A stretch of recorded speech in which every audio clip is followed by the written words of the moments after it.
भगवान गणेश और देवी सरस्वती की अनमोल दोस्ती। कहानी। कहीं बहुत दूर एक बड़े ही खुशहाल और प्रमुख देवता गणेश जी और सरस्वती माता आध्यात्मिक लोक के आसपास बसते थे।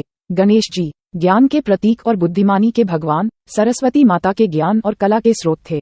दोनों के बीच बड़ी ही गहरी और अनमोल दोस्ती थी। एक दिन दिव्य लोक में एक महत्वपूर्ण विचारवाद था।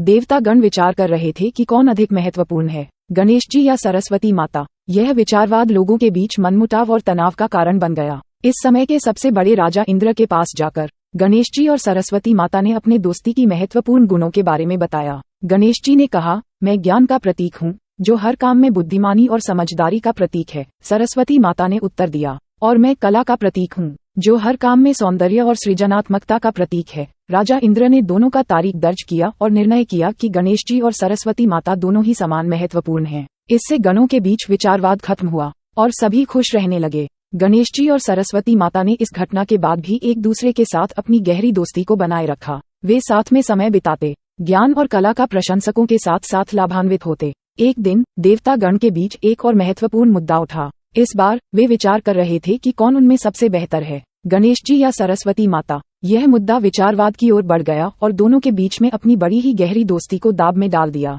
गणेश जी और सरस्वती माता ने इस मुद्दे को हल करने का निर्णय किया। वे निर्णय लिया कि एक प्रतियोगिता का आयोजन किया जाएगा, जिसमें वे दोनों अपनी विशेषज्ञता को प्रदर्शित करेंगे और वह विचारवाद को समाप्त करेंगे। प्रतियोगिता के दिन दिव्य लोक के सभी देवता और देवियों ने इकट्ठा होकर देखा कि कैसे गणेश जी और सरस्वती माता अपनी कला और ज्ञान का प्रदर्शन कर रहे थे। गणेश जी ने अपनी बुद्धिमानी और विवेक का प्रदर्शन किया और लोगों को मनोबल दिलाया। सरस्वती माता ने अपनी कला और सौंदर्य का प्रदर्शन किया और लोगों के दिलों में आदर जीता। प्रतियोगिता के अंत में देवता गण एकत्र आए और निर्णय लिया कि गणेश जी और सरस्वती माता दोनों ही अद्वितीय हैं और उनकी दोस्ती ने इस विचारवाद को समाप्त किया। वे ये समझ गए कि ज्ञान और कला दोनों ही महत्वपूर्ण हैं और उनके बिना दिव्य लोक अधूरा है।